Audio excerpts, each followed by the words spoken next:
A gente volta a falar sobre o cenário político na França, depois do segundo turno da eleição. O que representa a vitória da esquerda com a ajuda do centro? O resultado é uma vitória ou uma derrota para o presidente Emmanuel Macron? E o nosso entrevistado é o professor e mestre em Relações Internacionais, Urian Fancelli. Tudo bem, professor? Como sempre, muito obrigado pela gentileza. Boa noite.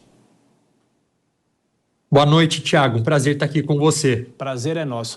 Bom, professor, começo com essas perguntas que a gente fez na apresentação. O senhor acha que é uma vitória ou uma derrota para o presidente da França, que antecipou as eleições? Inicialmente havia a previsão de um resultado e agora essa reviravolta que nós acompanhamos e toda essa repercussão já nessa segunda-feira, professor. Eu acho muito difícil a gente responder essa pergunta, Thiago, ainda se é uma vitória para o presidente Emmanuel Macron, porque ele não teve, num primeiro momento, aquilo que ele esperava. E o que ele queria, né? A grande expectativa dele era que, logo de cara, houvesse já no primeiro turno um agrupamento do centro com a esquerda para barrar a extrema-direita. Isso não aconteceu em um primeiro momento, então o que a gente observou é um país que agora ele está fragmentado em 3 grandes blocos, sendo que o presidente ele perde o seu primeiro-ministro, isso porque o partido dele, o governo dele, que era de coalizão, não consegue mais ter maioria. Ele perde também mais de 100 deputados do partido dele e agora, muito provavelmente, ele vai ter que fazer um governo de coalizão com a centro-esquerda para poder governar de alguma maneira, sendo que é um bloco que, esse bloco de esquerda, a Nova Frente Popular, é completamente fragmentado também, ele é uma coisa completamente remendada de Partido Verde com Partido Socialista, comunista ao mesmo tempo, então é um bloco que sequer tem uma identidade própria também. E, ao mesmo tempo, ele queria barrar a ascensão do Rassemblement National, que é o partido da Marine Le Pen.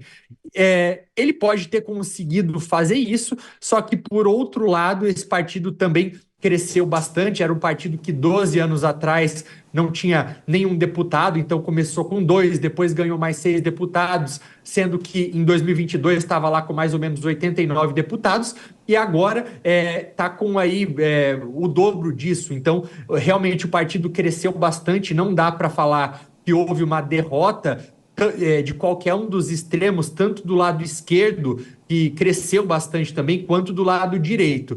Então, realmente um país que está rachado em 3 e a gente vai ter que esperar para saber o que vai acontecer nos próximos dias. Claro. E, professor, há uma preocupação, entre aspas, né, mais interna com o resultado dessas eleições, com o que pode acontecer, ou há também uma preocupação da União Europeia com os rumos da França?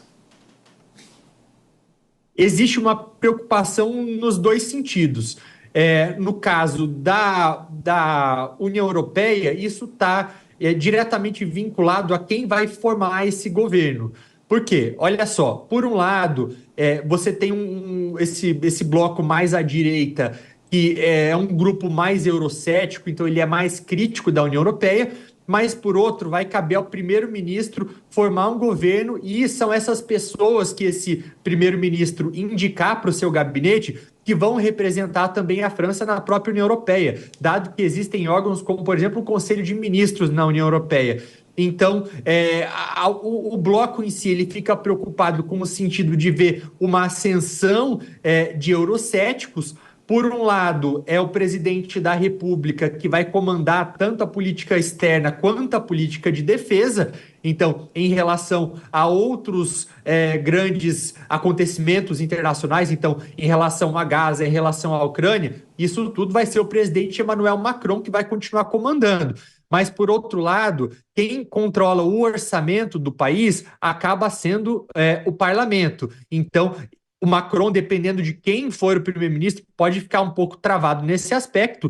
E mais especificamente em relação à União Europeia, isso é visto não como algo de política externa, mas é importante frisar que assuntos europeus são vistos, por conta até da maneira como tudo isso está estruturado, são vistos como assuntos internos. Então, realmente aí existe uma preocupação que está diretamente ligada a quem vai ocupar esse cargo de primeiro-ministro, qual vai ser o partido dominante. Rapidamente, professor, essa eleição pode ser uma espécie de prévia do que a França vai enfrentar daqui a alguns anos na eleição presidencial, fortalecimento dos partidos de direita e também saber qual que vai ser o futuro político do próprio presidente, que não tem mais como se reeleger, não é isso?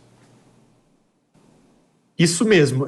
Nesse aspecto, Thiago, eu vejo que acaba sendo positivo para o Rassemblement National, que é o partido da Marine Le Pen, que é aquele partido mais de uma direita nacionalista, populista, que inclusive tem laços muito estreitos com Vladimir Putin na Rússia, é bastante protecionista, é cético em relação ao apoio à Ucrânia. Então, esse partido, por não ter conseguido uma maioria absoluta, o que acontece? Eles não vão conseguir agora ter o primeiro-ministro.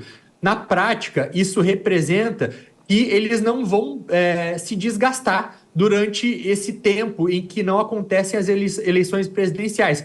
Muito pelo contrário. Agora é como se os problemas fossem divididos entre o presidente Emmanuel Macron, entre a esquerda e a centro-esquerda. Então eles vão continuar aí ganhando território, tirando proveito dessa possível não governabilidade.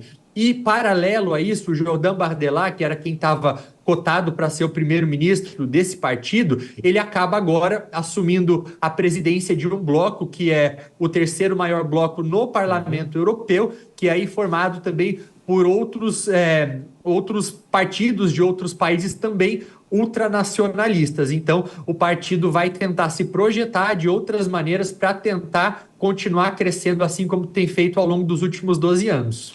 Professor Urian Fancelli, de Relações Internacionais, mais uma vez, muito obrigado por atender a Jovem Pan e um bom feriado aqui em São Paulo. Um abraço. Obrigado, até mais.